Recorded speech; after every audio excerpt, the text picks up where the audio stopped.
தானே வந்துக்கிறாருன்னு 12 குடும்பத்துக்கிட்ட போய் இப்பதான் வந்துக்கிறாரு அப்படின்னு சொல்ல முடியுமா? பெரும்பாலானோர் பேசுறவங்க இந்த கருத்தை தானே முன்வைக்கிறாங்க. ஒரு புதிய அரசாங்கம் அவங்களுக்கு டைம் கொடுக்கணும். அவங்க 12 பேர் வீடு அட்ரஸ் வாங்கி இதெல்லாம் பாலியல் சீண்டல் பார்த்தா மொத்தம் கிட்டத்தட்ட ஒரு 80 தாண்டிடுச்சுனாங்க சார். 2 மணி நேரத்துக்கு ஒரு இடத்துல வந்து பாலியல் சீண்டல் நடக்குது சார். எல்லாம் போதையை போடுறான், ஏதோ ஒன்று இருக்குது கையில், ஃபோனை ஒன்று வச்சுக்கிறானுங்க. கண்ட கர்மம் வருது அதில். அதை பார்க்க வேண்டியது, போதையை போட வேண்டியது, ஏதோ இப்படிதான் நாடு குட்டிச்சவராக போகுது. சரி, மற்றதெல்லாம் ஆர்டிஃபிஷியல் இன்டெலிஜென்ஸ் சொல்லுவாங்க. மேலை நாட்டில் என்ன நடக்குது தெரியுமா? இங்கிலாண்டில் வந்து செல்ஃபோனை வந்து, அதாவது இந்த 18 வயசுக்கு இருக்கிற கீழே இருக்கிற குழந்தைங்களுக்கு சோசியல் மீடியாவை பேன் பண்ணுன்றான். பண்ணிட்டு ஆஸ்திரேலியா பண்ணிட்டான் சக்ஸஸ்ஃபுல்லாக. இங்கிலாந்து பண்ணிட்டாங்க. இன்னும் மேற்கு நாடுகள் 3 நாள் பண்ணிட்டு வாதம் பண்ணிட்டு இருக்கிறாங்க. கூகுளோட சண்டை போட்டுக்கிட்டு இருக்காங்க. இது பண்ணலாமா, எது பண்ணணும், எது பண்ணக்கூடாது, மெட்டா என்ன சொல்கிறாங்க, யூடியூப் என்ன சொல்லுது, இது தேவையா தேவையில்லையா, இன்ஸ்டா வேணுமா வேணாமா, 18 வயசுக்கு மேலே பழகிறது. காலையில் ஒரு சகோதரர் வந்து ஒரு மெசேஜ் அனுப்பிச்சிருந்தார். இவர் நித்யானந்தா, அருமையான ஸ்பீச்,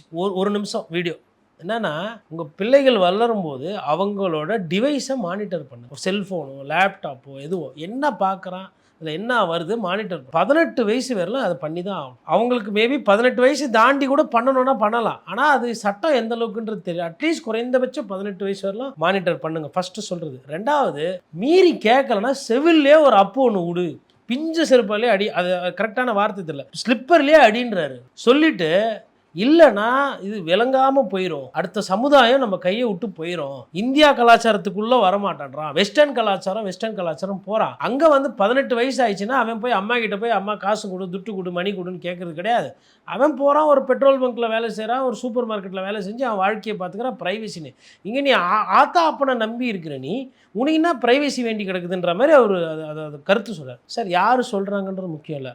அவர் நல்ல சாமியா கெட்ட சாமியான்னு அதுக்குள்ளே போல. கருத்தில் உண்மை இருக்குது, கருத்தில் யதார்த்தம் இருக்குது. இன்றைக்கி நடைமுறை சிக்கலுக்கு பிரச்சனை. அப்போது அரசாங்கம் ஒரு சைடு டாஸ்மாக் ரெகுலேஷன், போதை இது, இன்னொரு வெளி மாநிலத்திலேருந்து வரவங்களால நிறைய பிரச்சனைகள் வருது.